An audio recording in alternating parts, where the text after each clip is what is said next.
Yo, Shortbox Nation. Welcome back to the podcast. Thanks for pressing play, and thanks for being here with us today. If you're new to the show, welcome. My name is Botter, and this is the Shortbox Podcast, the comic book talk show that brings you the best conversations about comics and pop culture inspired by comics. This is episode 408, and today we're recapping some recent comic news and announcements from this week, a.k.a. last week by the time most of you hear this. Now, I'm not alone in this mission today. This is not an interview episode, so I've got a crew here with me, all right? Here with me in the Shortbox studio, and holding it down on mic number 2, is the special Edmund Danzart. What up, Ed? Hey, what's up, man? How you doing, Ed? Good. Ed, normal listeners might not know this, but you dropped a little extra bonus, a self-hosted bonus episode over on the Patreon. Yeah, I did a little mini review of Junji Ito's Gyo for Halloween. So I figured it fit the season, and I'm just trying to get my setup so I can start, adding a little bit more to the Patreon listeners. That's what I like to hear, man. Look, I'm all here for everyone branching out, getting their own spinoff shows, all right? And any way I can help out. And not only that, but Ed, genuinely, it was a great concept. You got some good commentary from the patrons over on Patreon. So I'm looking forward to more stuff from you. Awesome, appreciate it. All right, and also joining us on today's mission of recapping recent comic news, and on mic number, let me try that again. And on mic number 3 is a special guest co-host making his Shortbox debut. I met him at New York Comic Con, finally got to make his acquaintance. He's someone I've been following online for a minute now. So I'm excited that we were able to make this happen so quickly. Online, he goes by Regie Collects. He's the winner of 6 2022 Comic Book Community Awards. I didn't even know there was Community Awards. That's pretty awesome. And he describes himself as your friendly neighborhood bodybuilder and comic book collector. As someone that got to meet him in person, the former definitely holds true as well as the latter. Shortbox Nation, let's welcome Regie Collects to the show. Reggie, how you doing, brother? Welcome to the show, man. Anytime I'm feeling bad about myself, I'm going to play that back because there is nothing but the warm and fuzzies that come through the microphone or the headset when I hear that. I wish I still look as good as I used to back in the day. Now I'm just somebody's dad. Oh, now you're just bragging. Reggie. I'm just somebody's dad now, brother. I'm on the sidelines at the soccer match trying to not huff and puff as I play with my kid whenever they have a break, What the listeners can't see, he's juggling kettlebells while he's saying this. Oh, Ed, well done, sir. Well, here's the thing, Ed. Listeners can see this because we are recording video with this as well. So if you want to see the soldier for yourself, ladies and gents, check out the video version of this podcast. But Reggie, tell me about these 6 the comic book community awards. What are they?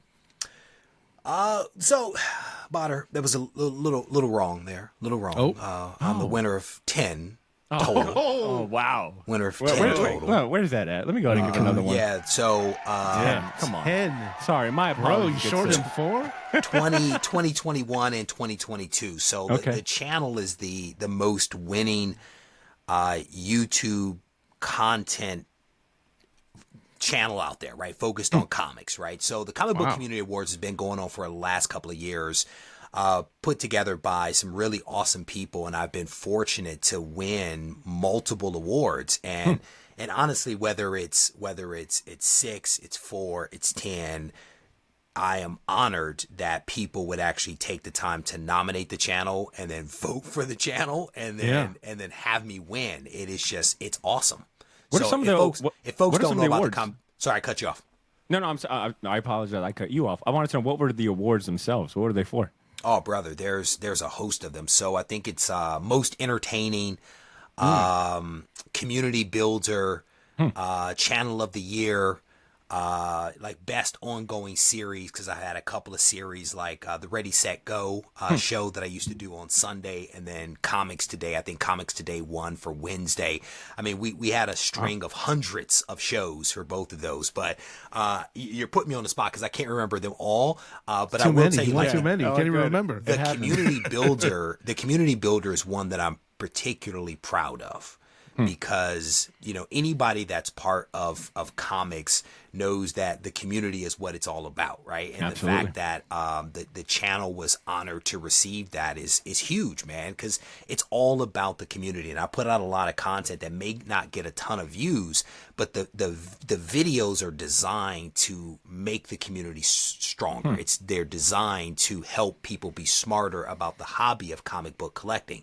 And so, again, to win these awards it's huge. Wow. Well said. Awesome. You know, man, I love hearing that because, it's easy, I think, to get, especially as a content creator, regardless if you're talking comics, YouTube, or doing podcasting, I think it's easy to get, in your head about views and numbers. Yeah. And sometimes forget, what the mission was, making a positive impact on this community, contributing in a positive way, in a meaningful way. And I'm very glad to hear that as well. Having and, fun.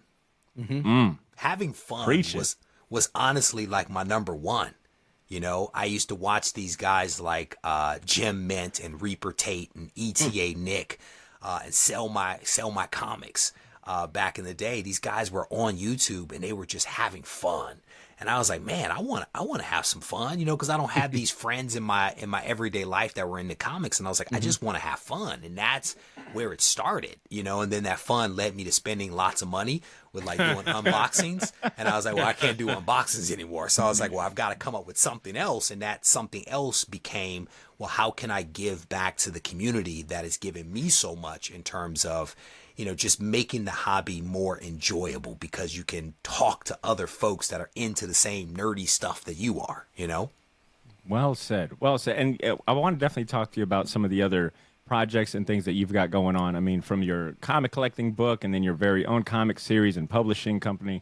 Definitely want to get into that more. But, welcome to the show. Thank I'm you. glad we were able to make this happen very quickly. And I want to give a big shout-out to our guy, Kyle Willis, a mutual friend of ours that actually introduced us. We met at his booth at New York Comic Con, and, it was easy going from there. So glad to make this happen, man. Thank you for having me. All right. Now back to the listeners. Listeners, our mission today is an easy one. If you're a longtime listener, you know that we like to do these short box news/comic news recap episodes. So we've got a handful of topics to recap for this week, all right, including this Variety article about the MCU that had mostly everyone talking about, the MCU and the state of superhero comics. We've also got a little bit of news from DC, who announced a very loose plan to avoid making those same mistakes as Marvel. We'll get into that a little more. And then, I guess this is going to be a DC-heavy kind of day because they also made another announcement regarding they made an announcement regarding a new line of compact comics that might help bring in some new readers. So, in the immortal words of one of my favorite Green Lanterns, we got things to talk about today. We've got things to talk about. So, there are timestamps. So, listeners, there are timestamps and chapter markers for every topic we'll be talking about today in the show notes. So if you want to skip around or you just want to listen to a specific topic in this episode, look in these show notes. And you know what else you'll find in these show notes, Ed? I don't know if you know this, but I included a link to the Short Box store where people can purchase these badass corner box shirts that I'm currently shamelessly plugging on the video version of the podcast. All right, we got inventory to move out, all right? We're trying to bring in some new inventory, new designs, new shirts. I still got a few of these our old logo shirts on the store, and you can save 10% off everything in the store, all right, using the discount code YO. All right, I've kept it short box and very short and sweet. YOO. Oh, Just two. Okay. two, All right. I kept it same, all right? Save 10% off everything in our store by using that discount code. I got a link to the store in the show notes. Obviously, that would be much appreciated because any money we get, look, we upgrading equipment. Ed's doing his own solo show. We got to get him right. So consider buying a copping a shirt, man. We got shirts, pins, and all that good stuff. Hats as well. We got a limited run of the logo hats. So shameless plugs aside, let's get into our first topic, gents. And maybe the biggest one out of the three, just in terms of impact and what had people talking for the whole week. So this past Monday, this past Wednesday, November 1st, Variety published a 2,000-plus word report/article titled, it's a mouthful, so get ready. They titled the report called Crisis at Marvel, Jonathan Majors' Backup Plans, The Marvels Reshoots, Reviving Original Avengers and More Issues Revealed. It was written by Tatiana Siegel. Like I said, published on November 1st on the Variety website. It's a 2,000-plus word report. It's centered mostly around a Marvel Studios annual retreat that happened this past September. And it really goes into a lot of detail and outlines a timeline of the various problems, challenges, some of the behind-the-scenes drama, the internal kind of drama going on at the MCU studios that have just plagued the studio these last couple of years. Challenges that have resulted in subpar performances of their movies and TV properties, subpar feedback and what's the word I'm thinking of? Feedback and impact. I don't know what word I'm thinking of, but it's got more and more fans crying superhero fatigue. These last couple of years, the last couple of MCU offerings just haven't landed like they used to, and there's a lack of faith in the company's brand and properties, for lack of better terms. And this report really goes into detail of why that is, how some of these things came about, and also tries to predict where the studio is going and how they plan to correct these problems. Now, I highly advise reading the article on your own. Obviously, you're going to get the most context and be able to form your own opinion by reading all of it. It is a lengthy read, but it is a worthwhile read, all right? Especially as someone, if you're even remotely interested in the MCU or, the superhero comics and all of that stuff. It's worth reading it. I think it's a great display of journalism. It paints a very cohesive picture of the various things that I think we all probably have talked about at one point. To me, it wasn't anything new outside of the behind-the-scenes stuff, but it did a good job of pulling together all of these different theories, these different things that you've heard about going on in Marvel Studios into one cohesive picture. And that's what I really appreciate about it. I'm going to try to go ahead and just give a very high-level overview of the different challenges that the article has pointed out. Some of that stems from, obviously, I think most apparent right now is the legal issues surrounding Jonathan Majors. They were really banking on him being the new big bad, leading these several new phases of the MCU as Kang the Conqueror. His current legal issues with domestic violence has kind of got them shaky. I know they were kind of hesitant on, making a decision and whatnot, trying to see how that panned out. I think at the time of this recording, his trials will be starting in New York. So, it's still looking mad shaky there. So you've got that aspect. The article also talked about just the strain on resources, like, the special effects departments, them working very long hours for very little pay, and that forcing that department to unionize. You've also got strains on, like Kevin Feige himself. He no longer is able to be give the oversight necessary to, ensure certain quality that we were used to in the first four phases, or first 3 to 4 phases. Even he's stretched thin by the amount of content that the studio is releasing. And what I found really interesting is that a lot of this boils down to maybe the studio, what's that phrase? Their eyes were bigger than, their stomach, or what they were able to give. It paints a picture that in 2020, that initial plan of theirs to get into the TV game, so moving the MCU away from just movies to also producing TV show content and really kind of setting a goal for themselves where there would never be a time where we weren't getting Marvel superhero properties. I think that came back to bite them in the butt, it's just too much too fast. And obviously we're hearing a lot of people talk about superhero fatigue and, subpar performances and reception is the word I was thinking of earlier. The reception to a lot of the current movies and TV shows have just been lackluster. And I think we're all used to a certain level of quality that a lot of people, and I think myself included, I definitely feel like is missing from those golden years. I'm going to take a stop right here because I feel like I've been talking a lot. And I want to hear, Reggie, I'm going to go to you because I think you covered this. And this is something that, Reggie, I wanted to mention. I really like your content on Instagram. You managed to do basically these episodes in very digestible, bite-sized contents. A minute, sometimes less, maybe a little more. But I wanted to hear your initial opinions on this. Like, was there anything from this article that was new to you, that was, glaring, that kind of gave you maybe better insight into what's going on? There's a lot to unpack here, man. There's no doubt about it, right? And I've been covering a lot of this stuff, on YouTube and also on Instagram because there's a lot to talk about, right? What I will say is that while the MCU's performance as of late hasn't been what we have come to expect. I think that there's reasons for that. During the pandemic, they tried to push out as much content as they possibly could because they had a captive audience, right? And their goal was to cram or to push out and cram down, the channels as much content as they possibly could because people were sitting at home with nothing else to do. And so when you do that, when you accelerate your plans to take advantage of a once in a lifetime type of thing, something's going to suffer, right? And what suffered is the quality of what was coming out. And a lot of people like to blame the writers for that. But I think that to one of your points earlier, I think a lot of people are to blame, right? The writers maybe took some shortcuts. The directors, the producers took a lot of shortcuts, right? Oh, yeah. One of the things that we've learned is that Marvel was actually green lighting a lot of these TV shows without actually following standard procedure in terms of doing a pilot and evaluating that pilot and giving feedback and tweaking it. They were saying, here's the cast, you've got a story, go shoot the thing. And so they were writing it, they were filming it, they were then trying to fix it in post-production, which is why costs were going up like crazy. And that's why they had to do all those reshoots. They were doing it for the movies. They were also doing it for the TV shows. And as a result of trying to cram out all of this content, it backfired.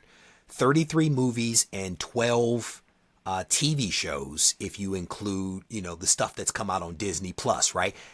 That is a lot of content, right? Yeah. Now, by that same token, I think people should be very thankful to the MCU because $30 billion over the last decade has literally kept the lights on for Hollywood. So people like Martin Scorsese should actually be thankful that the MCU has existed, because without the MCU, Hollywood would be in poor shape.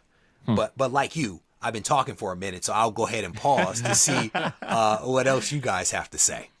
Ed, what about you, man? You want to chime in on anything? Did anything stand out to you, Ed, as far as like any of these challenges or behind the scenes things? Did anything stand out? Reading these articles, and like you said, there's a lot of people to blame, but even as far as on the creative side of it too, that I've read that there's a lot of people who don't want to do Marvel projects because of the creative constraints, because you have to fit this broader narrative that they want to tie this next phase with a new big bad.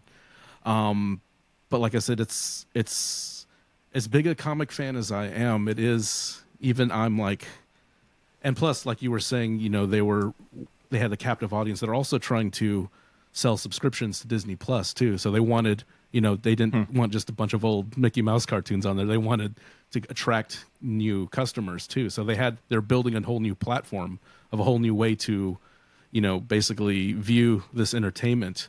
And it's, like that first, I mean, they had a decade plus of run. That's lightning in a bottle that you cannot recreate and you cannot sustain. So it's, and I know it's, this is a corporate thing after all, that can make cool creative things, but they're looking at the money. They want money. They want to squeeze every cent out of these IP that they paid a ton of money to get.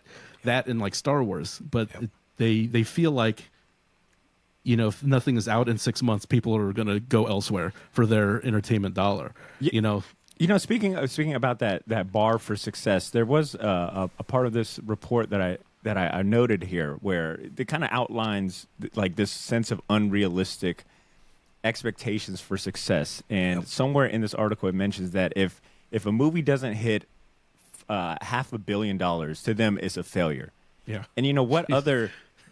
Obviously, I think it's safe to say every movie studio would love to hit $500 million. But what other studio or any other company has those type of goals? It could only be someone that has kind of pinned themselves in this corner. You know what I'm saying? Like, it kind of paints the kind of... You get to see the corner they put themselves in, where success, they're so used to everything being a hit. I think, Reggie, you had mentioned that, the $30 billion over 32 films. $30 billion over 11 years of the MCU, from Iron Man to Endgame. $30 billion is more than some countries' GDP. Like, that is wild to think of.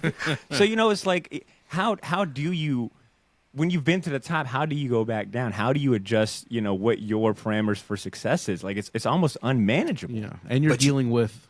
Oh, go ahead. But you have to. That is the business, right? Here's why. One, you cannot sustain that level of excellence. You can't. But when you look at the movie industry, it has not recovered from the pandemic.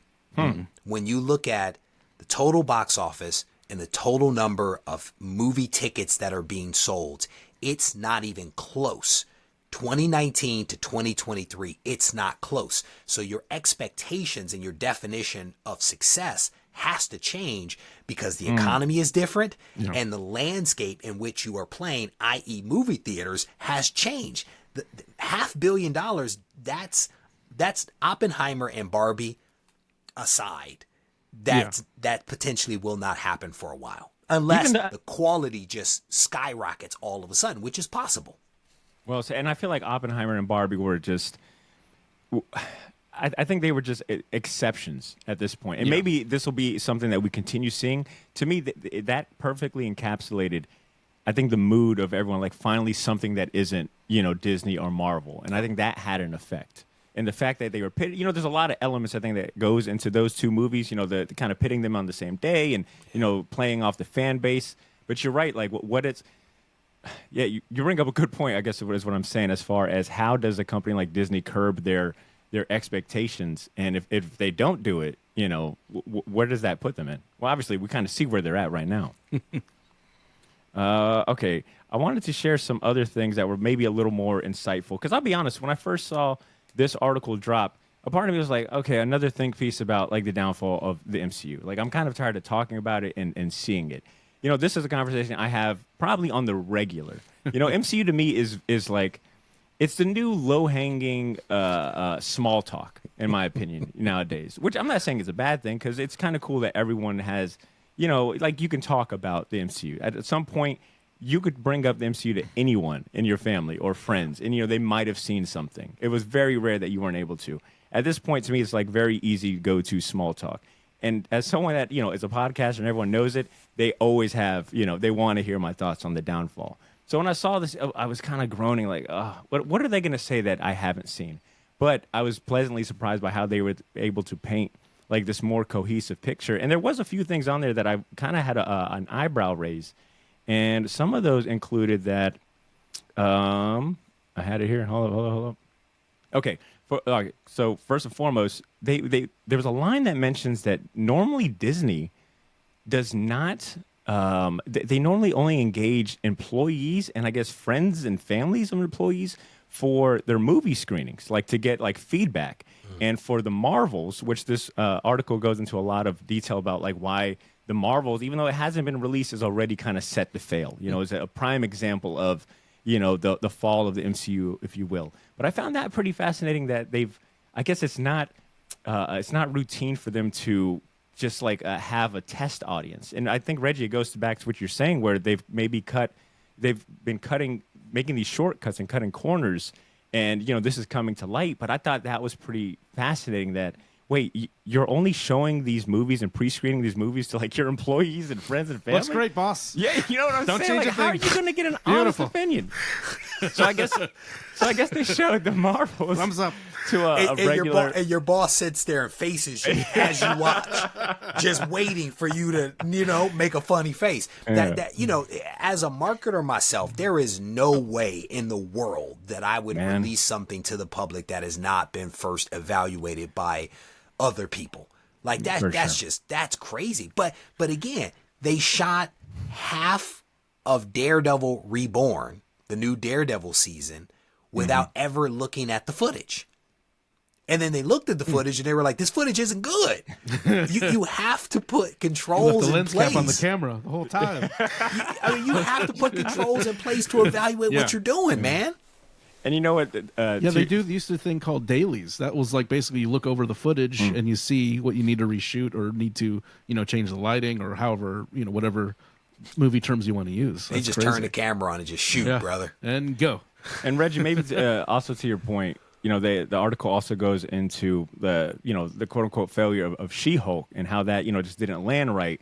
But I was surprised to see the stat in there that said that one episode of She-Hulk cost them $25 million an episode, which was more than, I guess, like any of the season finale episodes of Game of Thrones, which we all know. I forgot what the price of any of those episodes were, but those were very CGI heavy movies. And to see that She-Hulk was plagued by one, it just, you know what I'm saying? I guess, let me take a step back. Getting a better picture of just that internal drama. There seems to be a lot of internal drama within MCU, from them bleeding money with things like She-Hulk and, you know, the price of visual effects and that the strain that it's having on that department, and, you know, how unhappy those folks are. And them not caring to put it out just because they need that content out there. Yeah. You know? Well, in the article, it goes in saying that, you know, and Reggie brought this up, but like reshoots has also been like, you know, been killing them, you know, in terms of like budget. And then, you know, now their expectation is like, okay, like the Marvels is a good example. I think it cost them $250 million to make Marvels. That's including all the reshoots that they've recently had to do because they realized the script isn't that strong. It also got, you know, pretty poor reception from this real audience we showed it to. So... damn it, where was I going with that? I just had a brain fart, sorry. Where was I going with that? Okay, so, yeah, anyway, back to it. So She-Hulk costs a lot of money, visual effects, reshooting, and then, you know, you start seeing some of the turmoil within, you know, them firing the head of their visual effects department and finding any reason, right? Yeah. Like, oh, wait, she started promoting this other movie and we were, you know, She-Hulk is on fire. You know what I'm saying? Like, it paints that, like, everyone is pointing fingers at each other within the organization themselves. So yeah, I don't know what the punchline was going to be for that. I'm gonna have to edit this episode. No, I think that you're making some good points, right? Because, you know, the challenge is we have maybe too much visibility into what is happening inside these organizations, because what's happening here potentially isn't any different from any other organization. Maybe any other entertainment company. We are simply exposing that stuff to sunlight and then scrutinizing the heck out of it. Like that woman that was fired, she violated her contract. Like, and they gave her 3 shots on goal. Like, we don't think you should do this. You shouldn't do this. Hey, if you do this, we're going to fire you. And they ended up firing her. But, you know, they burned through a lot of capital, right? The movies cost somewhere between $175 million to $250 million. I think the most expensive was Black Panther 2, which was shot during the pandemic. And so you've got all those costs. And I think She-Hulk was also filmed during that time, heavy CGI. People were probably working from home and all that other kind of stuff, which is why it's so expensive. But when you look at She-Hulk, I think when you look at the data, I think, 1.5 million people actually tuned in to watch She-Hulk the first week that it debuted, which is the same as Hawkeye, which was a show that was actually pretty well received. It actually beat out Secret Wars and Miss Marvel. But how a lot of people will say that show was terrible, right? Was it really terrible, or were there a lot of people that just hated the person that was behind it and the way that She-Hulk was depicted and the way that Daredevil was depicted? Was it really that terrible? I don't know. I was entertained until the twerking started, and I was like, oh, maybe twerking's not the right thing to do, you know? I wonder how much that twerking scene cost them, you know, the visual effects department. Brother. Junk doesn't move like that easy without some assistance. Okay, on both sides, it took some assistance to make that work. But you know, again, I think that when you are the king of the heel and you are dominating, everybody is going to scrutinize and take shots. You see legendary directors taking shots. Why? Because they can. Because they can, right? And you know, Disney has rested on its laurels. Kevin Feige has rested on his laurels. They got lazy. They got greedy. And as a result, they've been punched in the face. And I think that they are taking a step back and basically saying, hey, we need to focus on quality and not quantity. And potentially, if they start putting out some good content, fingers crossed that people will be receptive to that. Well said. And you know what? That transitions to maybe a positive side of this, because, you know, it's not all gloom and doom that came out of this article. There was a little bit of some rays of sunshine and hope towards the end. And those, and I've got them here. So they talk about the success of Guardians of the Galaxy 3, like, you know, performing really well at the box office, but but also being, having some positive reception from fans and critics alike. The unfortunate part of that, though, is the guy that directs that movie, James Gunn, ends up, that's his last hurrah. That's his last movie. Now he's with the distinguished competition, Mm-hmm. So, yeah, exactly. So it's like, damn, all right. So the one, maybe they could have finagled something, having James Gunn maybe in a larger role. Well, we've lost that. And it kind of boils down to the chips that they haven't played quite yet. And that comes from their acquisition with, 21st Century Fox, those properties, things like Deadpool, X-Men, Fantastic Four. And I am a firm believer that I think when we get those, especially like those latter two, the Fantastic Four and X-Men, I think that will breathe a new life into the MCU. Yeah. And I say that because they took a shot, right? They wanted to introduce, new, diverse characters, Shang-Chi, the Eternals, Black Widow, all of these Phase 4 and Phase 5 properties so far. Have they all been my favorite? Not at all. I probably stopped watching She-Hulk after the second episode. It just and a lot of it comes from, my personal taste and just, it just wasn't for me. But also, I just wanted to get into some other stuff as well. So it's a little bit more on the time management side. But, I see the effort and I commend them. Like the fact that they're coming off of Endgame. And to this day, I will say I thoroughly believe the MCU should have taken a hard 1 to 2 to 3 years to just break. Let people just soak it in. Like, hey, Endgame, thus the name Endgame, right? Let's just end it for a little bit. I wanted, fuck it, I'm going to go ahead and get on my soapbox. Uh-oh. If I was the MCU, I would have went ahead and dropped focus on documentaries about, the last 10, 11 years of the MCU, right? Like, really let us, appreciate what we got. Like, to this day, there is not a comprehensive or cohesive documentary that features the stars of the show. And I don't know if they're saving it for maybe later to do some big, retrospective 20-year anniversary or whatever, 30-year anniversary. But I wish they would have just taken a chance to just, appreciate what we got, and celebrate the victory of 11 years of consistent, 32 films, this massive story, this giant feat in cinema. Like, I wish we would have just taken time to just slow down, breathe, and then bring on this new crop of characters. Because I think it was just too soon, from the and that's discounting the pandemic and all this shit that the emotional and mental strain that it had on all of us.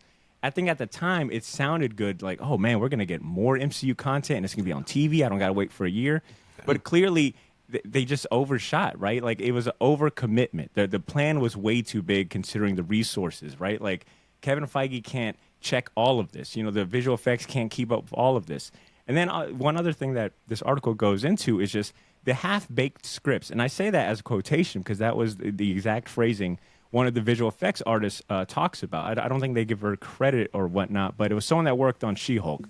And they talked about, we had to do a bunch of reshoots because the suits watched the show and realized by episode 6 or 8, oh, wow, we're just now seeing her transform. We should probably put that in the beginning, which cost them a bunch of time, a bunch of money.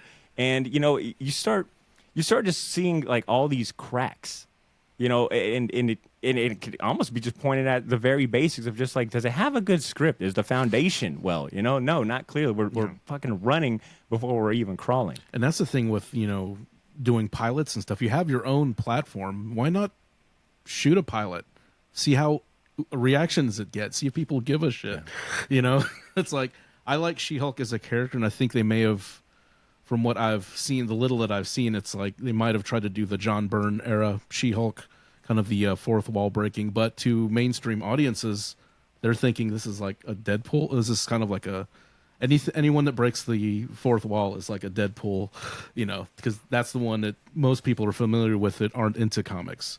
So it's like they had this platform, and just repeating what you guys have said, but you have your own basically TV channel, old man terms, shoot pilot, shoot an hour, trying to combine to fit this bigger narrative. I don't see what was, I like the Netflix stuff like that was in the same universe, but it didn't have to mention it every 5 seconds.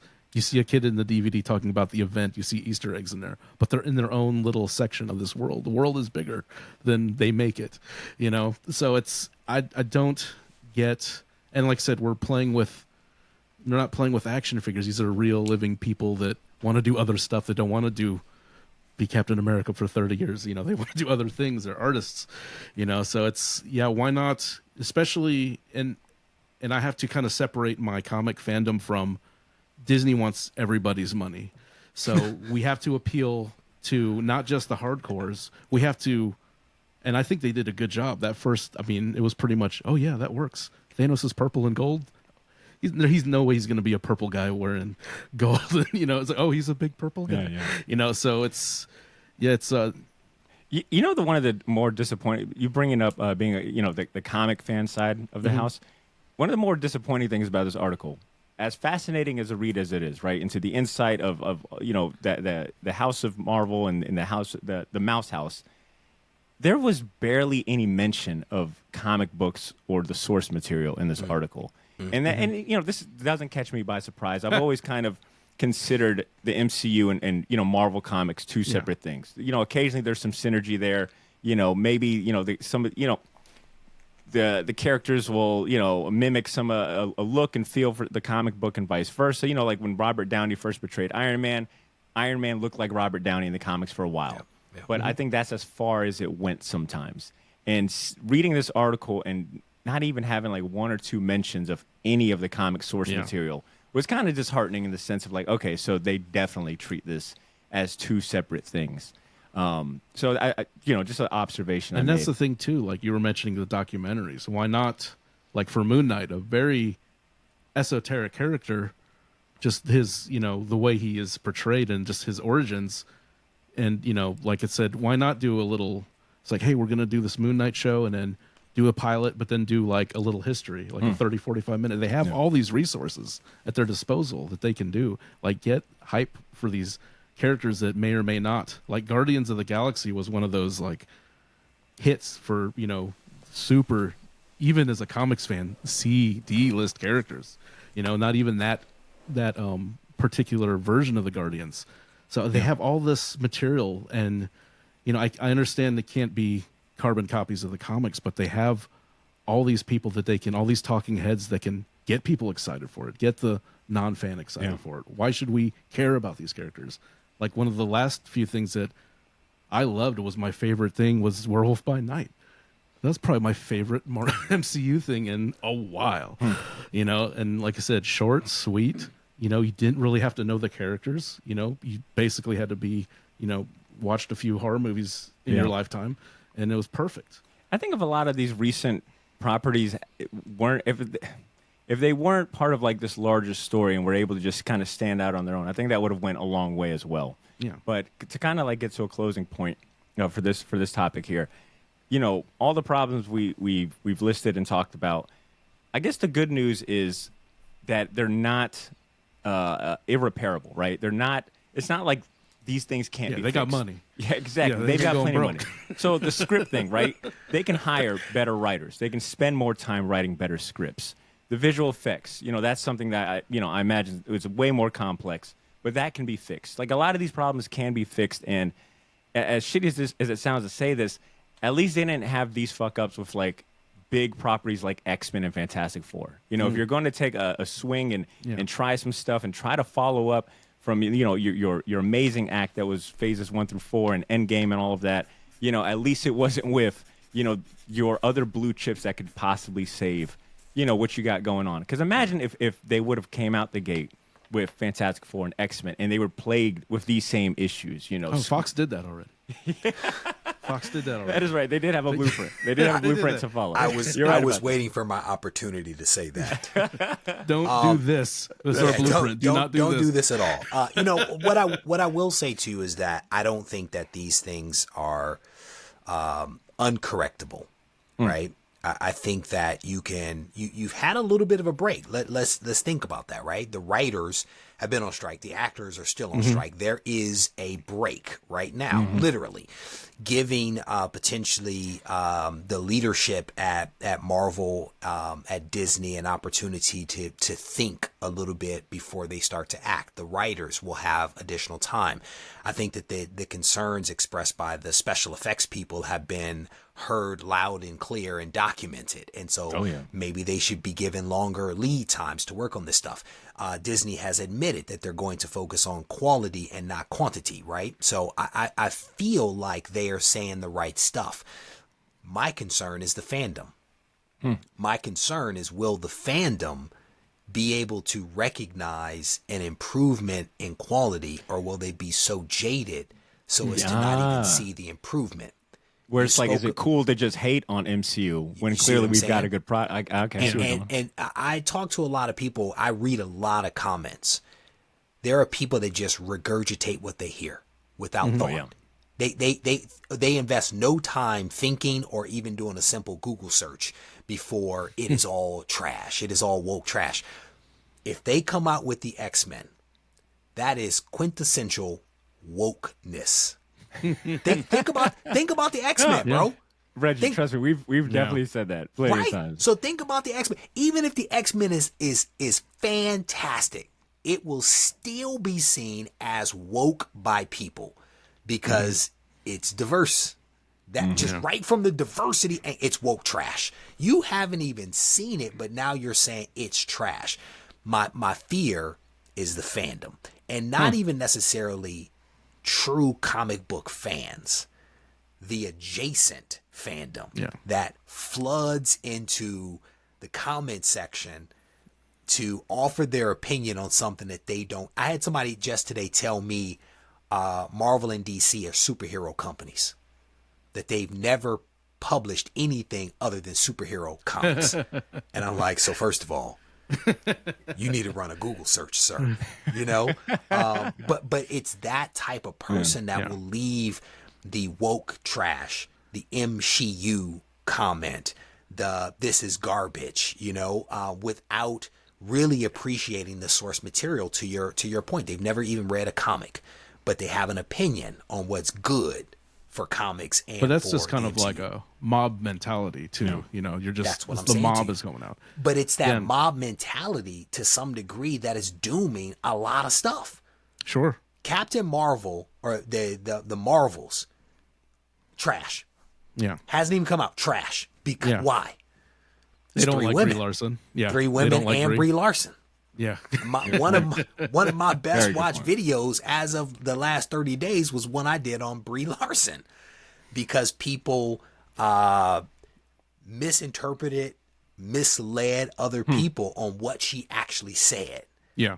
A couple of years ago. The movie, they want that movie to fail because Brie Larson is in it and because it's 3 women that are leading that movie. And that's not, I don't think those are real comic fans. At least I don't think, right? But it's interesting. They said the same things too about, like, you know, Black Panther having the movie can't do well because it's a primarily African-American cast. Said the same thing about Shang-Chi. Yep. So it's, that mob is unfortunately, I think, always going to be there, you know. There's a lot of racist idiots out online, is what you're saying there. The challenge is that the writing's not good, and in a lot of ways, right? The writing's not as maybe as what it was before, but then it's to the point that I made before about the turnout for the movies isn't as strong. So, you know, Black Panther 2 made $853 million. But it's trash because it didn't make as much as the first one. Yeah. Well, the economy is night and day between those 2 movies, so how can you say that, right? It's a different business model. It's a different time, right? Captain Marvel made 1.1. It's trash. People only saw that because of Endgame. Well, it still made $1.1 billion. You can't just throw it out, you know? But that's the stuff that people do. Reggie, I was listening to a music podcast prior to this, and I think what the issue that you're mentioning about fans and really like that mob mentality and what they deem as, you know, a success, and just focusing on number, which is such a backwards way of thinking.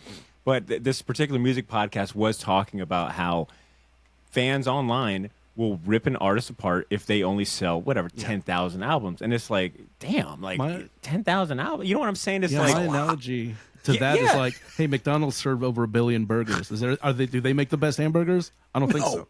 Yeah. No, but they served 1 billion of them. But that what those numbers mean? But that's the crazy thing about it is, you know, some of these people probably hadn't even heard what the artist's song was about. For sure. They probably never even listened to it. They saw a headline. Oh, he's a failure. He only sold 10,000.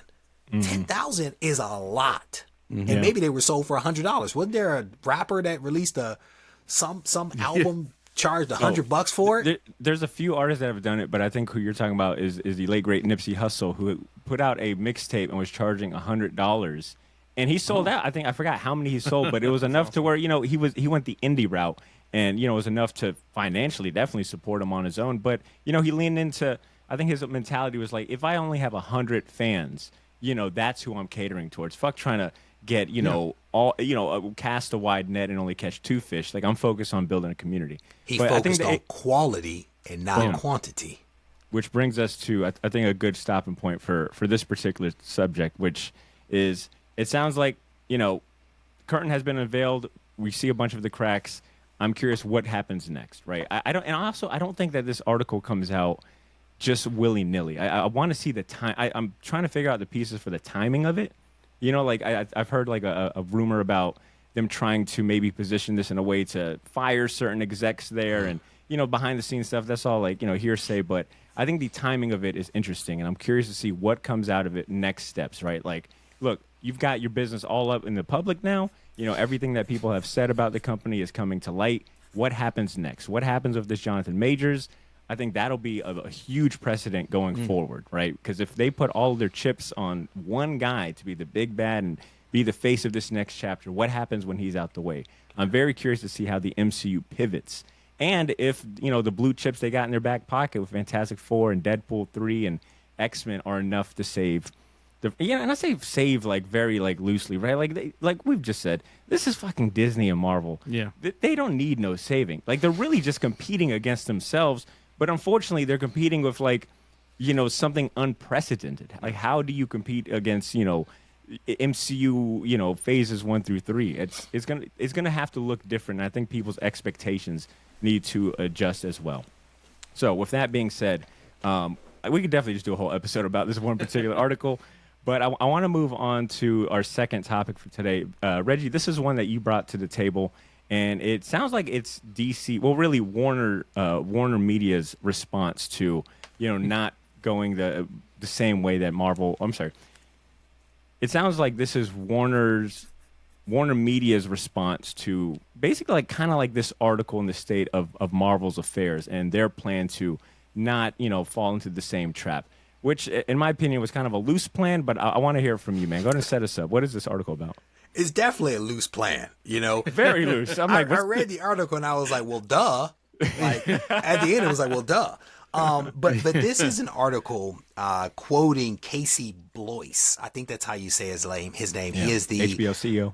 The CEO of HBO. And he was doing, a press event where they were talking about the 2024 Max and HBO slate. And as you would imagine, anytime you get in front of a reporter, they're going to ask you all types of questions, right, about all the stuff that you were working on. And I want to read a couple of excerpts from this because he spoke about the fact that the plan for Max, formerly HBO Max, is for the app to still be a hub for tentpole shows adapted or spun off from Warner Brothers movies, which includes what DC is actually doing. James Gunn and Peter Safran, huge part of that.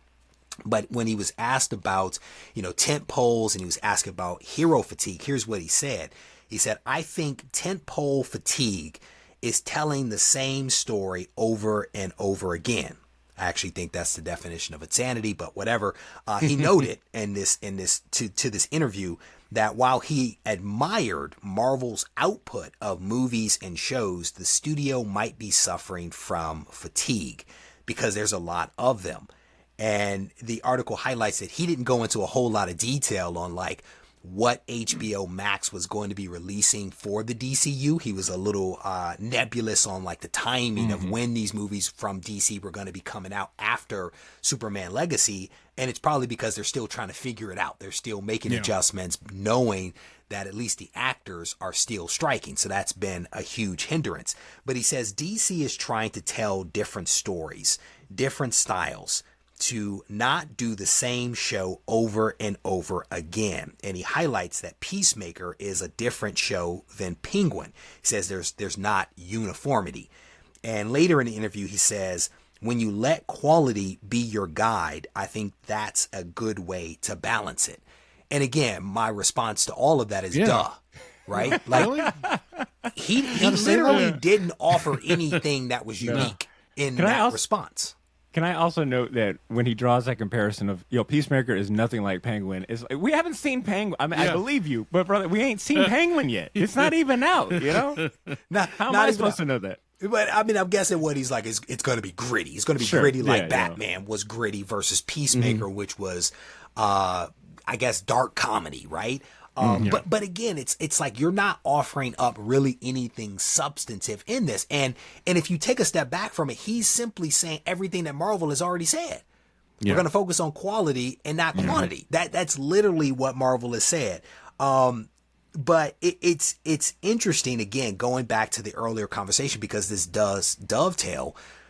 People have to acknowledge that the MCU was focused on making as much money as they possibly could during the pandemic to keep themselves afloat.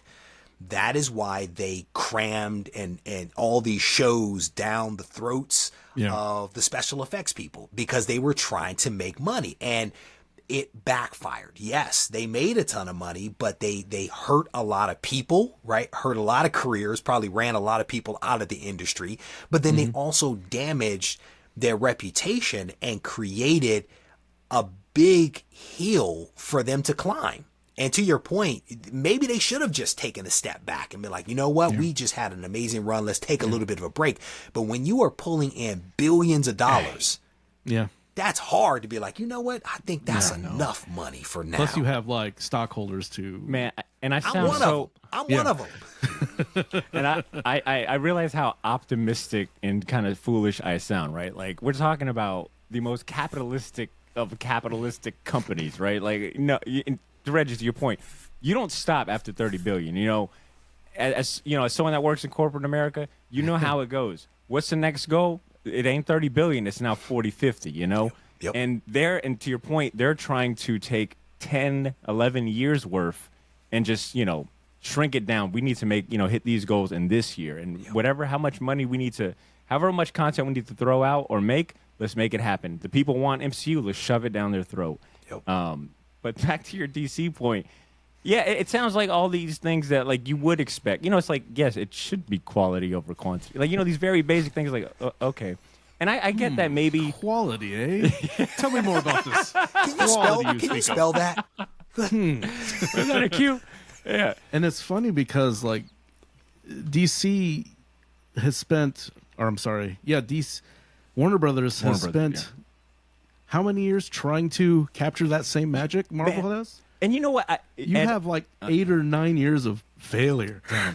Isn't it crazy how, some shit just comes back around? I find it really funny that at the height of MCU, hell, on this show alone, right?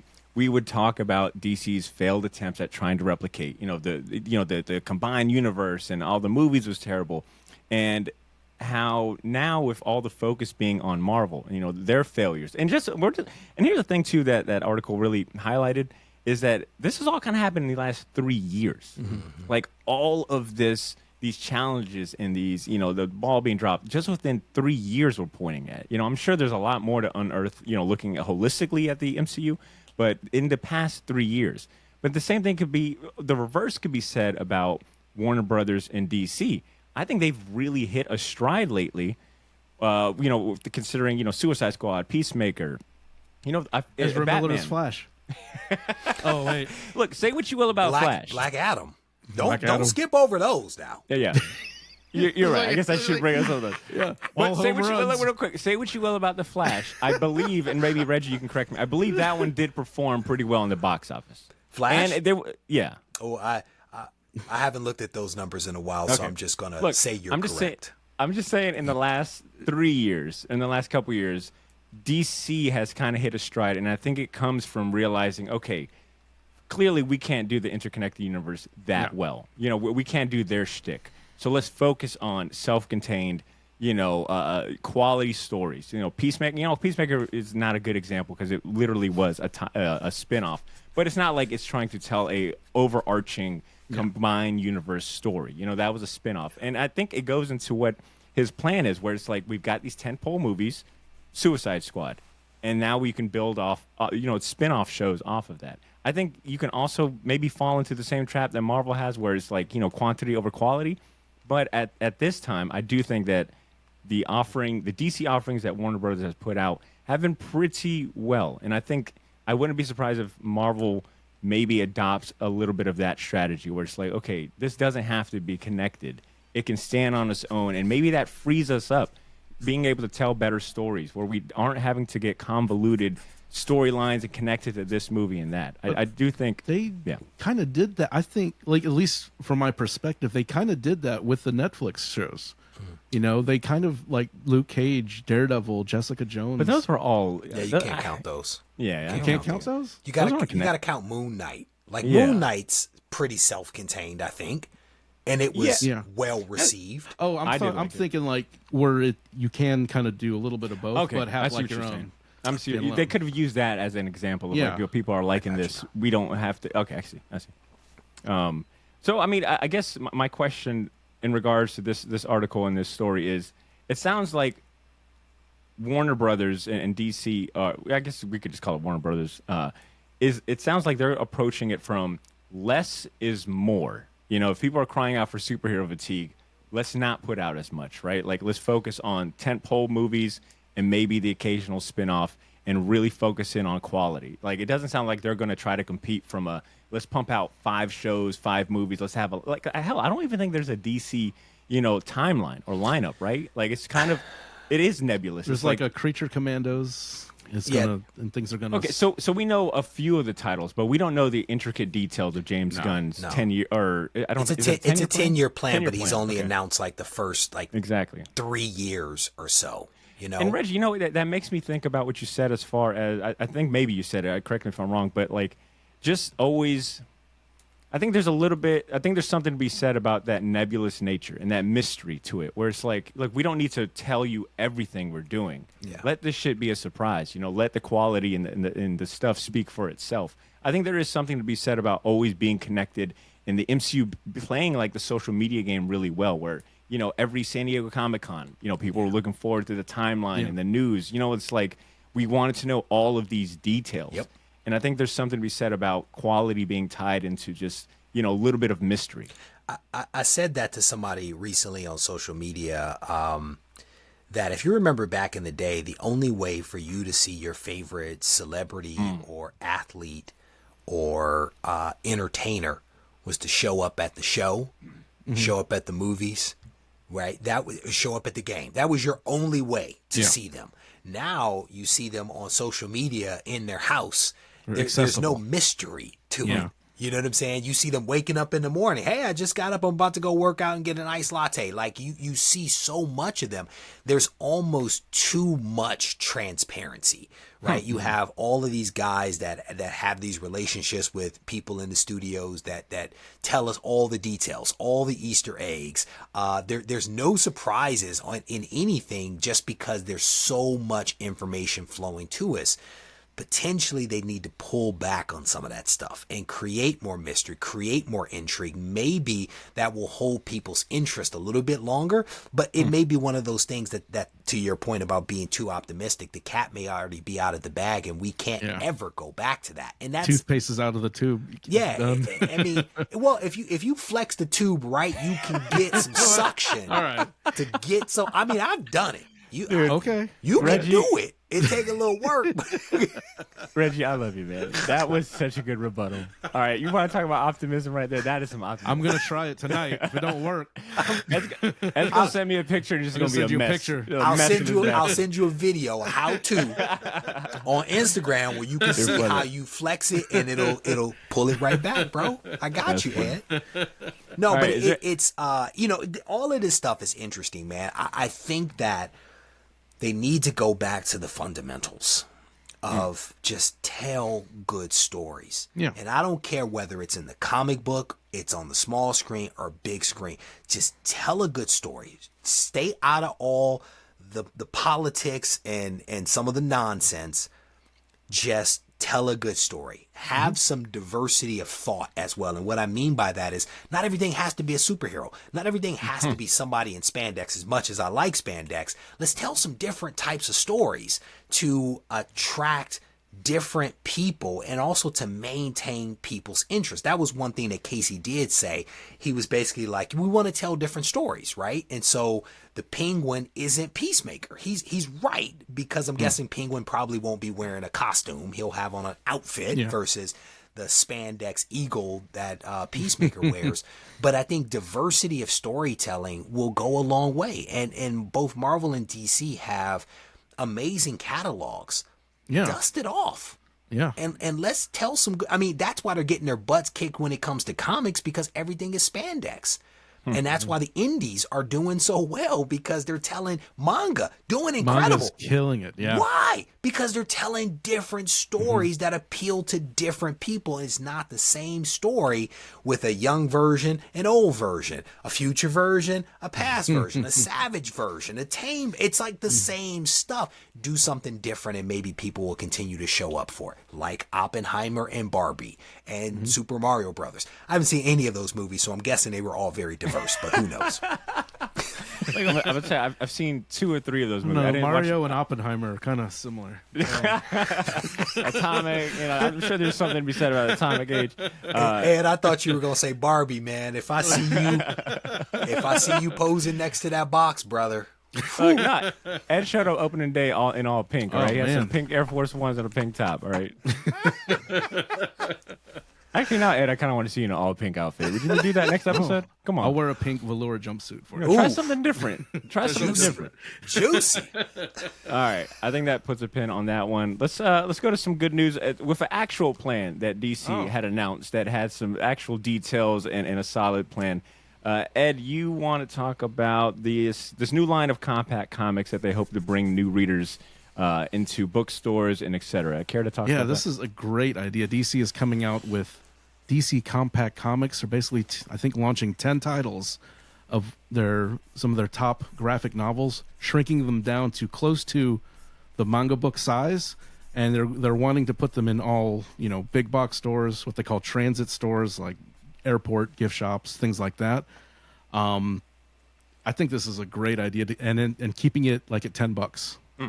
Which is really, this is such a great idea. And they also have, like I said, they want to get new non-existent readers. They actually, in bookstores, they want to kind of remove themselves from the comic book manga section and put them in like thriller, sci-fi, whatever category you want to put them in. And they're saying that they have a QC team, basically, meaning that shrunken size is still legible.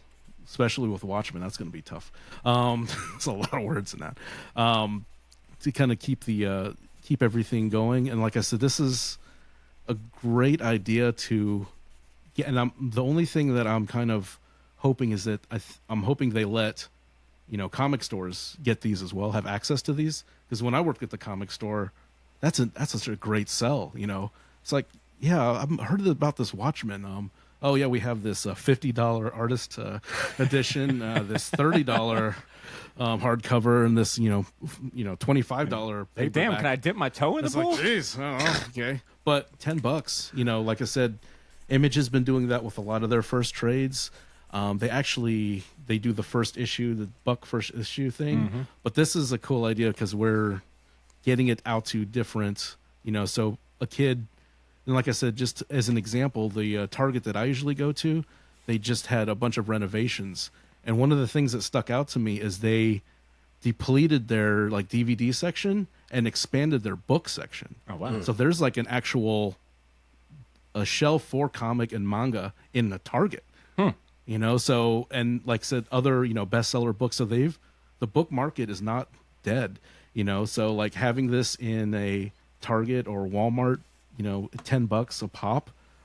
Like I said, I'm hoping they let the actual stores get it, because that can, like I said, when I used to worked at the music store and sold guitars, they started selling, you know, really shitty stuff at Target and, you know, like Sam's Wholesale, and they bring their broken ass guitars to us to fix, and and in hopes to, you know, sell them something decent.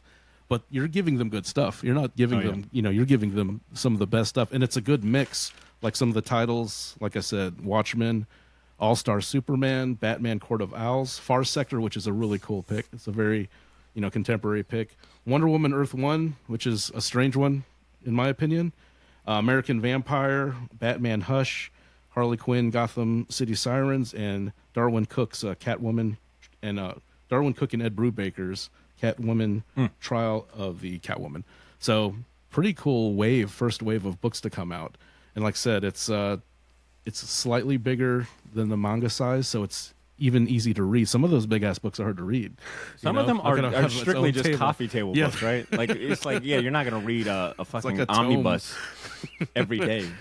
So it's just a cool, like I said, I think this is a really good idea to kind of broaden your readership and have access to, you know, hopefully get new fans who are into comics. Like I said, keep this industry alive. I think the only thing first of all, thank you for recapping that, Ed. I think my only remark on the maybe more pessimistic side is that we won't see these until like June of next year. I kind of wish they would have had these out like maybe a little sooner, because, you know, this is like one of the, you know, being a 24-hour news cycle, this is something that, you know, will definitely be forgotten by June next year. But it is, if I understand it correctly, comic shops can order these, but they're really taking that push, like you said, to like, you know, your big box stores, your bookstores, the Target being one of them. And it's funny you brought up Target, because I recently bought a Last Ronin hardcover from Target, because it was way cheaper than buying it off Amazon. I saw a Junji Ito coloring book at Target. What? I about lost my mind. I'm like, what is this doing in here? This isn't for kids. That's pretty interesting. Reggie, do you think this will be enough to, you know, bring in a new crop of readers and bring in some fresh blood when it comes into, you know, just comic book fans and making new readers out of them? No. Oh wow. No. I think this is, and I'm super optimistic, but I think that this is a miss. This is a great opportunity that they potentially will fumble on. And here's why. They are trying to compete with manga, right? Lower price point, bang for buck in terms of page count. Yeah. It is a low onboarding point, right? Because it's a self-contained story, right? So they're doing some of the right stuff.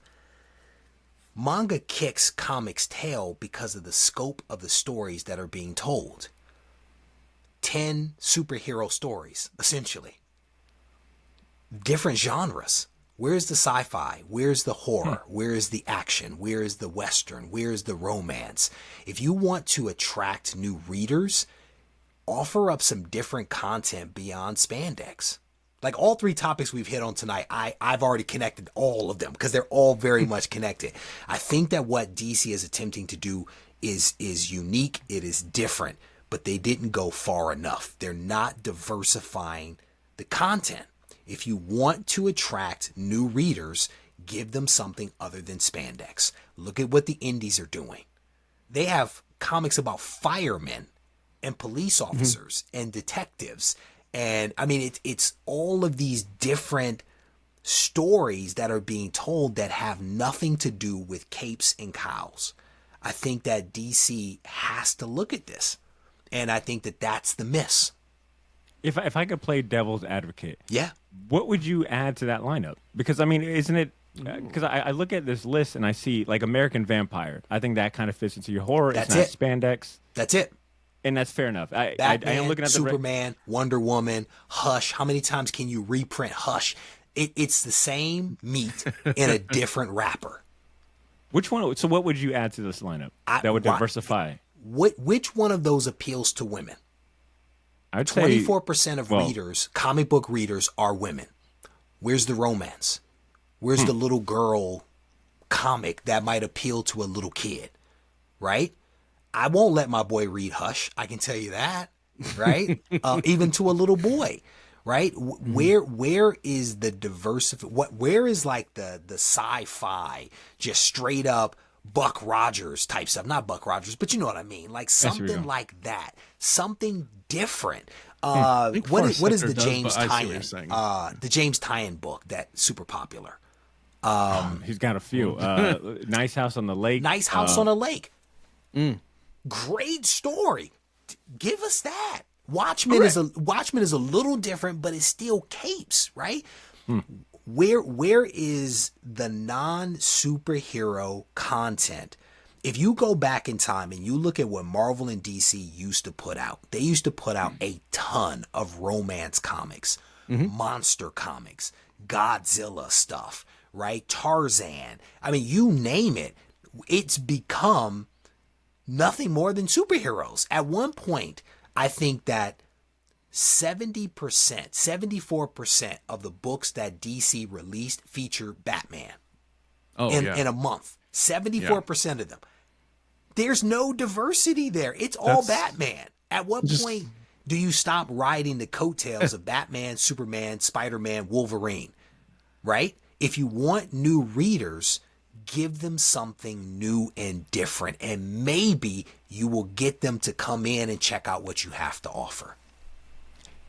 I agree to a certain point, but I also think that this is their bread and butter, right? Like you bring up Marvel and DC having produced, all those genres. Yep. But it wasn't really until they hit the superhero stride that they really made a name for themselves. Yep. Now, I do agree there is room, especially if we're talking DC and we're talking like other non-superhero stuff. It is surprising that they haven't tapped into any of like the Vertigo stuff, especially if their goal is to attract, more mature, maybe, readers that might be swayed away from, spandex. I think there is definitely room for more of that. But at the same time, I don't front them for reusing Watchmen or Batman. It's like these are considered the classics and, the icons. The classics for whom? The classics for whom? But you would hope that the classic for a comic fan would also translate to a regular. Comic fans are already going to comic shops. Comic fans have already read Hush. They've already read these stories. They probably have masterpieces of them, individual issues of them. If you're trying to attract new readers, then stop publishing the same stuff that we've all bought repeatedly in different formats. But they're not targeting us, though. So if we're targeting new readers, maybe they haven't read Hush or Watchmen. And this is like the first wave, too. So they're kind of... Is it? Is it the first wave? Because I haven't read that they were going to diversify any of the content. Hush is the most printed comic from DC. The most printed story arc is Hush. Yeah. Right? That's fair. Look at the sales volume for comics over the last few years. Is it going up or down? Is manga eating more or less of comics lunch? Oh, it's eating this lunch because all day. You're producing the exact same stuff and telling the exact same stories, right? How many times can Peter Parker and Mary Jane break up, get together, have a fight, have a kid, don't have a kid, go back in time, go forward in time, right? Even we are tired of reading the same stories. So diversity for us might actually be welcome as well, right? Once upon a time, they told all of these great stories across multiple genres. They became nothing more than superhero factories, and that's all that we get. We don't get, by and large, any other type of content. And why are the indies doing so well? Because they're producing stuff that's not superhero content. Maybe Marvel and DC should take a look at that and say, well, maybe we should go back to maybe some of the stuff that we did before. If you want to attract new readers, offer new readers something different. Why is manga crushing? It's not because of superheroes. And I've done videos on this and I've asked manga readers, why don't you read comics? They tell you because everything in comics is about capes and superheroes. I think the other thing working for manga, too, is the very clear road to reading, right? Like, you don't have to worry about a spinoff. You know Volume 1 is going to be Volume 2. Yeah. It's a very easy read. And I do agree there's room for improvement and diversity in this line. But at the same time, I do think that the little bit of diversity that I see in this is a good start. And if there is more releases to be had, I think that'll be the true test. They I should understand. say it now. Did they not say They anything should more say about it now. I guess not. I guess maybe they don't. I No, thought they mentioned didn't. more. They should say it now. They should say, we are starting with these, but we are going to diversify. Because Jim, if you remember, Jim Lee went all about diversity, right? Diversity of creators, diversity of content. Where is it? We don't see it. It's still the same stuff being told. Do something different. Because let's do this. Let's play it out. Let's say that they release this stuff and it doesn't sell. Well, why didn't it sell? You've only had one test. There's no B. Why not have a B? Why not put out a couple of different types of stories? Why not give creators want to create. Creators are going to Substack. They're self-publishing. Why? Because they want to tell different stories. Let them tell different stories. Support them. Don't make them write the 90th version of Peter Parker, because that's what we're about to get from Jonathan Hickman in the Ultimate Universe, right? It's funny you say that. How many times can we get the same stuff, right? Like, do something different. Stan Lee went out on a limb when he created the Fantastic Four. He took a chance. There's no chances being taken at Marvel and DC right now. There's no stakes. There's nothing at risk. Ed, jump in there, brother. Yeah, I agree with what you're saying, but I don't think you're going to find that in this corporate comic world.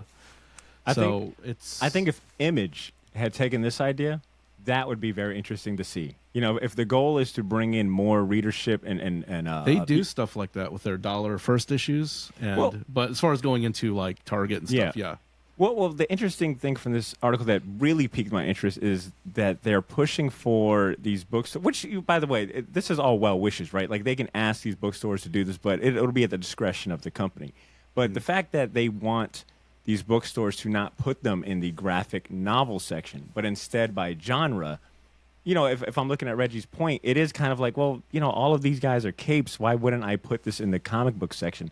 But you know what company would work better with this strategy is something like Image, where you can't really nail down what is the flagship for Image. Maybe in the 90s you could have said, you know, Spawn, Youngbloods, the Spandex. But nowadays, you know, to me, they are a genre company first. So it's like, what genre do you like? Oh, well, you know, check these out. I think this would work a little, with that in mind, I think this would work a little better with something like Image Comics. But that's not to say that DC couldn't also do this, right? Like, Vertigo has so much that they could offer that would kind of fit in with that diversity. Yeah, and I do agree with the Batman fatigue. Because, like I said, Black Label was the, I guess, supposed, you know... Like Vertigo 2.0. Yeah, but instead it just became a Batman label. Most of their titles have been Batman And stories. what was the most exciting thing Batman about that? Batwang. Yeah. And Lee Brahamo, or Lee the artist, his cover art is amazing. He's a great artist. Bramejo? Yeah, Bermejo. Yeah. But when was the last time, legitimately, when a comic fan was actually excited about something that Marvel or DC were doing? Legitimately. It's been a while. I mean, they've had, look, I think because I'm on the spot right now, but if I was just to pick one, you know, just quickly off the bat, Daniel Warren Johnson's Wonder Woman Dead Earth, which was a Black Label story, felt like a very unique take. Like, granted, yes, it was telling a Wonder Woman story, but that one felt like they gave him creative liberty to tell his own story. And I would probably add this to I would probably put that with this Compact Comics. I think that would be a fantastic selection. But it still is a cape, right? It's When still did that Wonder come out? Woman. 2 years ago? 2 years ago? 2 or 3 years ago. So it's been 2 years since you were excited about something. No, I mean, come on. I know, but that was the question, right? When was the last time you were really excited about something? You cited a story from 2 years ago. Oh, Reggie. Are you talking about? All right, you got me on the spot. Let me are you think. talking about? Let me think. But that was good. That was good. Marvel or DC or just comics in Pick general? one, bro. It doesn't matter. Pick one. Pick one. Look, I'm not. Transformers. I was excited. Yeah, about. That's not Marvel or DC, that's fair. is it? Oh, Reggie, I thought you said I just asked that. Yeah, he said Marvel You said or everything. DC. Okay, Marvel. Well, I'm the Yeah, Reggie, you're kind of talking to two people that have slowly swayed away from having Marvel or DC on their board. But why? Why have you swayed away from it? Because I grew up with it, right? Like to a certain point. So did I. It becomes like, what else can I get from this? Like now I follow writers and artists. So Jonathan Hickman, for example, did bring me back to Marvel recently. I was really excited for his the relaunch of the Ultimate Universe. But it also becomes a time thing, too. And I know that Marvel DC is a time commitment, much like their movies, right? Like, it's not going to be self-contained. Yeah. And I think that's why I look for things like the DC Black Label, where it's going to be self-contained. DC thing. But, Reggie, to your point, yes, if I'm speaking honestly and truthfully, if you look at my pull list, it is primarily Image, right? Like, news stories, different things. But occasionally I will go kind of peek my head back in. Because no matter how much... I still bleed that crimson red for Marvel. And as far as just like, because my tastes have kind of gotten odd over the years, or since I was a kid, I should say. So I got heavy metal way too young. But as far as like, DC and Marvel stuff, it has to be something where it's an artist / writer that I'm following. Yeah. Like the Raphael Grandpa's Batman Gargoyle of Gotham. I was stoked to see that, and it is a beautiful comic. But I understand what you're saying, but with, like, I guess I don't know if I'm the right person to ask, because I'm usually in the IDW Image. I do a show every single week on the channel, and I talk to people, and I'm like, well, what are you reading? What are you buying? What are you most excited about? A lot of people will buy Marvel and DC because they grew up with it, and that's just what they do, right? But when they cite what they're reading, what they're excited about, it's not Marvel and DC. And if DC is going to take a step to compete against manga, because that's what they are doing with this move, right? Manga is mentioned several times. One of the major things that they are missing is diversity of content. If you are going to take down the king, because manga is the king, diversity of content is how you're going to attract new readers, not regurgitation of the same stories that you've been printing for the last 10 and 20 and 30 years. That's a fair enough point. And if I may add, Chip Zdarsky Daredevil. That has been the last one that I've been super excited, which, by the way, ended just like, I think, last month, by the way. So that's a recent one. And it was good. And it was good. I'm fucking with you. Nah, you know what? It's been a while. I think because it's been a while since I've had like C on one of these episodes, so I haven't had much of like that pushback. But Reggie, that was a healthy little debate back and forth, man. I appreciate that. All right, let's wrap up this. Let's wrap up this last segment right here. And Ed, me and Reggie have been talking our ears, people's ear off. Since you tossed up this article, I want to hear from you. What would you add in this first wave or a future wave that you feel would appeal to new readers? Oh man, like I said, I do like the Wonder Woman Dead Earth idea, but for I think any of the Neil Gaiman stuff, any of the Sandman work, I think that appeals to, like you said, female audience. Like I said, I'd have to do, because I do like what they picked, but like you said, Reggie, is a really excellent point. It's because that's the stuff I like. I grew up with it. To me, they're must-haves in my collection, but I'm not coming from the perspective as a new reader. I'm coming in the perspective as a collector. It's like, I can get this for $10. Sweet. I don't have to pay $50. I would say a lot of the, like I said, if I go to the more esoteric stuff, even going, doing any of the Joe Hill work, you get a different audience, because you can put the Joe Hill and comics next to the Joe Hill books horror by the Stephen King. It's like, it's okay, now we got these guys on board, and you have a visual element which is very important to that genre, a horror genre. But like I said, I guess off the top of my head, I would think mostly like maybe Doom Patrol, but that's, like I said, that's kind of superhero adjacent. Alan Moore's Swamp Thing, because that kind of, it's a superhero-ish, but it's not spandex. Esoteric. It's not spandex, and it's more kind of like a horror tinged, outside of the Bernie Wrights and stuff. But yeah, I would say that, like, I would probably go 90s Vertigo. I don't know, maybe Preacher. I kind of have a hard time recommending that, because that's definitely a very. Look, if they're trying to get after the mature readers, you're going to have to dip into that type. And of it's stuff. like and you bring up a good point, is because, like, I'm not necessarily thinking I said kids, but a lot of these titles aren't kid friendly. Like Watchmen and Hush, like you mentioned, too. So if I'm going to go younger, they have the Hanna-Barbera licenses. Like all that stuff. They did is it the Future World, like the Space Ghost thing when now they were doing jamming. those Hanna-Barbera Now cartoons? you're jamming, brother. Yeah. Like because here's the other part of it. Are you really going to have a whole lot of, and I don't know what the target audience is, right? We don't even know what the actual demographic is for comics, right? We can assume that it skews a little older.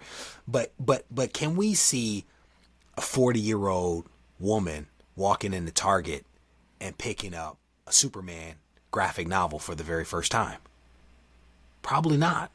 Probably not going to happen. So who are they going after?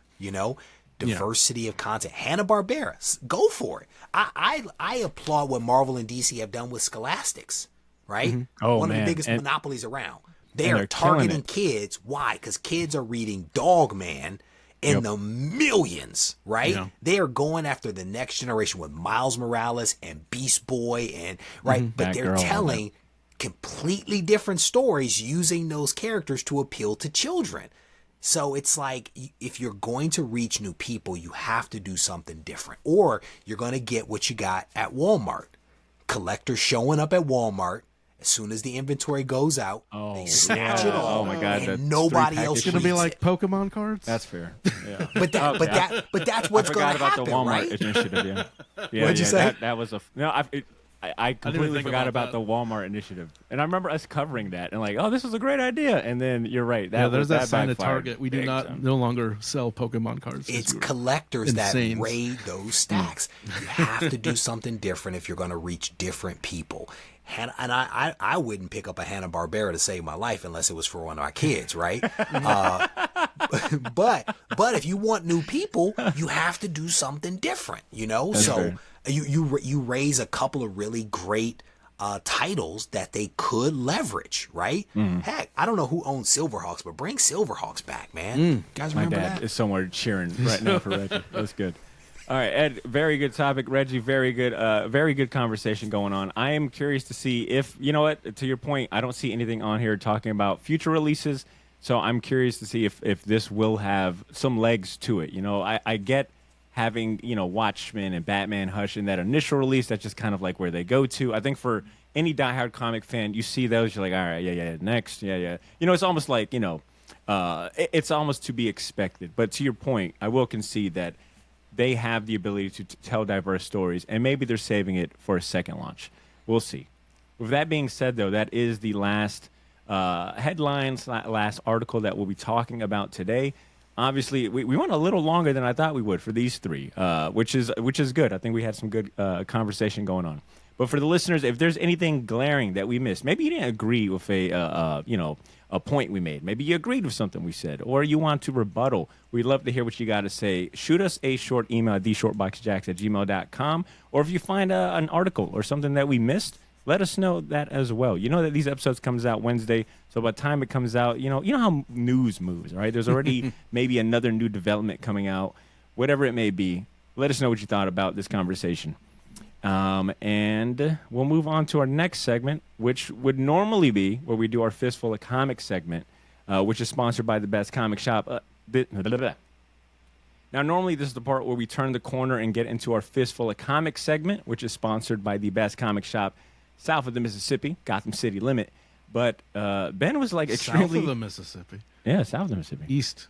Ah, fuck. Wait, what? Are you sure?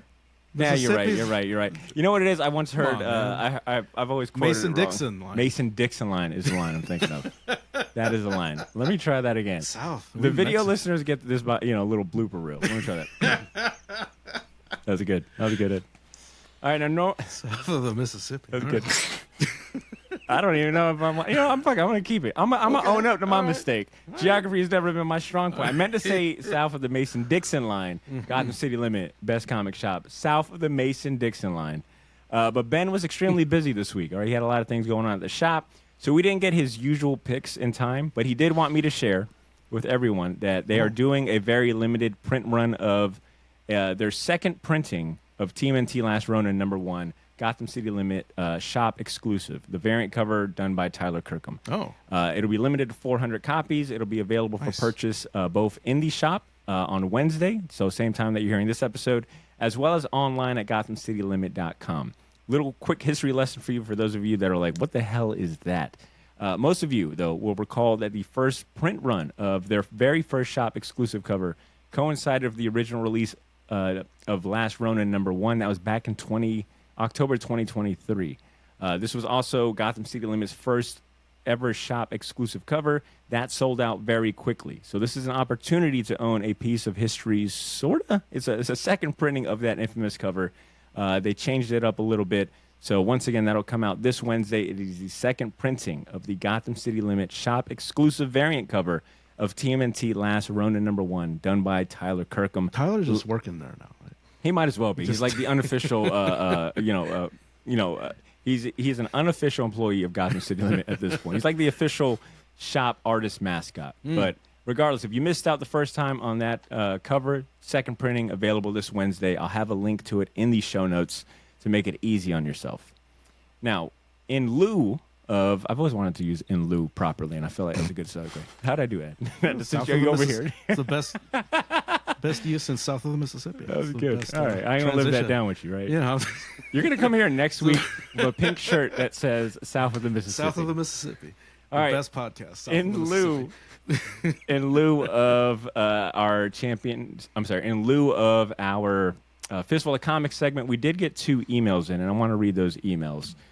Because you know what? Without the listeners, we wouldn't have a show. Mm-hmm. So this first email comes from Chad Landenberger, a good friend of the show, longtime supporter and listener. He wrote in with an email that's titled Champion Season. He wrote, "Hey, Short Boxers, I'd like to start by saying I've listened to your Daniel Warren Johnson interview twice already. Great job and congrats. I've been a fan of his since Murder Falcon, and he's an artist I get excited telling non-comic book fans about. Additionally, I like to champion Scavenger's Reign on Max. It's an adult animated sci-fi series by Titmouse. Mm-hmm. It's about space truckers stranded on an alien planet who go through these weird and convoluted ways of using the local fauna. I get bits of Cronenberg, Mobius, and Annihilation. There are just a few episodes out, and so far it's my vote for the best animated series of the year. Love y'all. Keep up the great work." Big shout out to Chad. That was a good email. Have any of you watched this Scavenger's Reign show? I have to look into it. No, that's not news me. to me. But, I mean, he kind of sold me on this Cronenberg, Mobius, and Annihilation mix right there, especially with Mobius. And I feel like Mobius, if I hear the word Mobius, it's like XYZ and Mobius, I'm in. So I'll check that out. Thank you, Chad. And then our second email comes from another good friend of the show. I'm trying to pull it up here. Where's it at? It's Captain Bruce Squid. Hold up. All right, our next email comes from a friend of the show we haven't heard from in a minute. All right, Captain Bruce Squid. You remember that name, Ed? Is that the? Yeah. That was the most that was unbelievable, Ed. That's the Australian guy, or no? No, that's not the Australian guy. That's Matt Godwin you're thinking of. Okay.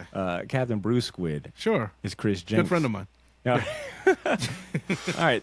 This email comes from Captain Bruce Squid. All right, we haven't heard from him in a minute. He wrote, "Yo, what up, Short Box? It's been a while. Too long at that. First off, I want to thank you for the Patreon box that you sent out a while ago. You can tell the books were picked with care, and they were right up my alley. I've been radio silent for the last few months. Been a lot of ups and downs. Messed up my back at work and wasn't able to drive, which is my job.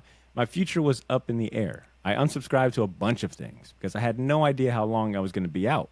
Well, after 2 months of physical therapy, your boy is back. The books you sent and a lot of YouTube helped me make it through. I'm back on the road and I'm good. Wife and children are good. So I got a few extra bucks I can spare a month if you catch my drift. Anyway, I look forward to keeping in touch as always. Thanks for all that you guys do. Chris Jenks, a.k.a. Bruce Squid." Nice. Chris, I don't know if you wanted me to read all of that. That sounded like a lot of TMI. But look, I'm very excited that you got healed up. Yeah, that man. Life is looking good. And he just joined the Patreon back again. So Nice. Welcome back to the Patreon. It's always a pleasure to have, it's always a pleasure to hear from, friends of the show. Yeah, I'm glad he's doing better. Hell yeah. Backs you know what? Backs Chris. are tricky. Oh, hell yeah. Backs, What? man. You mess up your back, it makes everything miserable. You can't Look, sit. C was out. You can't C lay. was out. Yeah, C was out for like 2 months Oh, when he yeah, got I his remember back that. surgery. Yeah, that is no joke. So, Chris, I'm glad to hear the recovery went well. And you know what, Chris? You can probably add a new YouTube channel to your lineup. I got Regie Collects. See, Reggie, I got you, Reggie. I got you. All right. And real quick, speaking of Patreon and patrons and whatnot, we did get a new patron that joined this month or last month, Ed. So, we got to get a round of applause ready for our newest patron, which is taking me a minute to find. Give me 1 second. Edit this out. Come on. All right. Let's go and get a round of applause ready for our newest Patreon member, the newest member of the Patreon community, a guy, Justin McCoy. Hey. Welcome, Justin. Interesting story about Justin. Justin goes to the same barbershop that I go to. I think he gets his haircut by the same guy as well. Ended up learning that he's into comic books. I think, I was in the shop. My barber was asking me about the podcast. He overheard it. He was like, check it out. And you hear that a lot. Oh, check it out. I'll check it out. Never happens. You're like, all right. He's going to forget about this the minute he walks out this door. Not at all. Every time I see him at the shop now, which is, one of those things where it's like once you see someone, now you see them everywhere. I see him at Gotham City Limit all the time. Super cool, and it's awesome to see him come on as a supporter of the Patreon. Nice. So welcome to the Patreon, Justin, and big shout-outs to you. And I think I'm done stalling. All right, I'm done stalling. This has been a long recording. Reggie, I do got one question for you, man, and that's like, what do you got going on? Because like I mentioned in the intro, which feels like a long time, a while ago, you are a multi-talented guy. You run the YouTube, you run an awesome Instagram. Like I said, you cover. If we're being honest, you've pretty much touched on all of these topics this week as they come out, and I think that's the power of doing like short content, bite-sized content. You could be quick, you're agile. And you're just as well spoken and just as good giving your opinions on the short form as you are long content. But that's not the only thing you do. I know that you also you're a comic writer yourself. You actually you're a published author. Like, what else is going on in your world? I like to stay busy, brother. So just off the top, husband and father is probably the biggest things that I do. Right, a couple of kids and a wife and a career. The comic stuff is what I do for fun, just because I absolutely enjoy it. And to your point, I have a YouTube channel called Regie Collects. And as part of putting out several videos, long form videos and live streams per week, we also do short form content, as you mentioned, on Instagram and also on YouTube. But then, we've put out a couple of guides. The Guide to Smart Comic Collecting. We did the first one on the tail end of the pandemic, and there are two guides that are really designed to help people be smarter about the hobby of comic book collecting. And that success of that, we sold 4,200 copies of the very first volume that we put out. That led me to start putting out my own comics. So I've put together a team of some great writers, some great creators from the Kubert School, and we've been self-publishing a couple of comics. And we have 4 issues of one called Isolation that has been written by a guy by the name of Doug Bratton, extremely talented guy. And then we released our second title, Marcus, at New York Comic Con, written by a guy by the name of Scott. Just talented people that I have a chance to work with. I can't draw to save my life, but I do have the ability to find some really talented writers and to hire some really talented artists to put out this content. And we've had some decent success, right? With Isolation specifically, we've printed and sold more than 10,000 copies of Isolation, which is a lot for me to sell them, to edit them, to personally ship them all. That's a lot for me. But it's all it's fun stuff, man. So we in terms of what we have coming up, a lot of content coming out on YouTube and Instagram every single week. That's the plan. Hell yeah. Reggie, look, I respect the hustle and I respect the quality and care and attention that you put into your content. Thank you. And I want to thank you so much for hopping on with us, man. Like, having your opinion and your voice was excellent. So I'm going to have links to, your YouTube. I have links to your Instagram in the show notes. I highly encourage our listeners to check out what you got going on, become a fan, become a subscriber, become a supporter.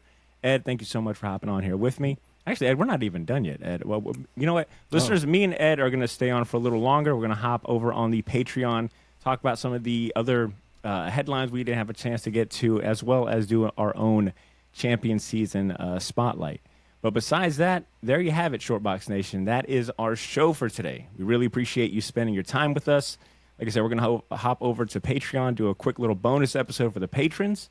If you're not a member of our Patreon community yet, now what are you waiting for? Come on, guys. Here is your sign. Here's your sign. Join us over at patreon.com/theshortbox. Not only will you get access to bonus content, extra episodes, and free comics, but you'll also be supporting the show and helping us keep this thing going, all right? We need support. We need listeners. We need support from listeners like you, all right? Especially our diehard fans. Come be a part of the Patreon community at patreon.com/theshortbox. There'll be a link for that in the show notes.